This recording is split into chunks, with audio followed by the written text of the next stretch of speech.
55,000 refugees find themselves cramped in Yida camp, which was initially intended to host 15,000 people.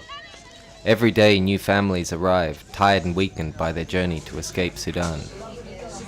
Despite the increasing aid, the situation in the camp is a major humanitarian disaster. According to a survey by MSF, since June at least 5 children are dying every day.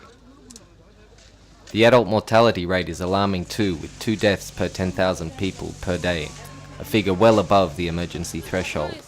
I don't want to go home, but I'm frightened. A lot of people are dying. I'm afraid that maybe me or someone in my family will die. I've already seen my niece and my cousin die in Sudan. Most of the people living in the camp do not have access to latrines, and water and food distribution needs to be urgently scaled up. Such living conditions further weaken the already tired refugees. Medical teams have witnessed the deaths of many children from diarrhea or severe infection as a result of malnutrition. I came to the hospital because my child had diarrhea and his body was bloated. A mortality rate that would be reasonable in a context like this with mostly malnourished children. You look at a project like that, you would expect a mortality rate under 10% for an inpatient department like this.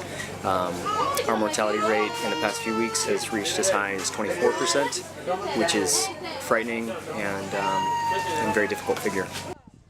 In Maban County, more refugees from another state in Sudan have fled their homes for the same reasons. Conflict and food insecurity have driven over 100,000 people into 3 camps in this area. Here too, they are entirely dependent on humanitarian aid. Living conditions in Batil camp have had a devastating effect on the refugees' health. 1 in 3 children is severely malnourished, a figure way above the emergency threshold. Most of this population has been traveling for months and they've not had access to quality food. So they've lost quite a bit of weight, which puts them at risk for life-threatening illnesses, infections, and they just can't cope without proper care. So our challenge a lot of times is it's very end stage malnutrition, intensive care, and we're in a tent, so there's only so much we can do. MSF has been the main medical aid provider in the camps in South Sudan since last November. Teams are running several hospitals and therapeutic feeding programs in the camps and are making sure all new arrivals are vaccinated against measles. MSF has significantly scaled up its response since the beginning of the crisis.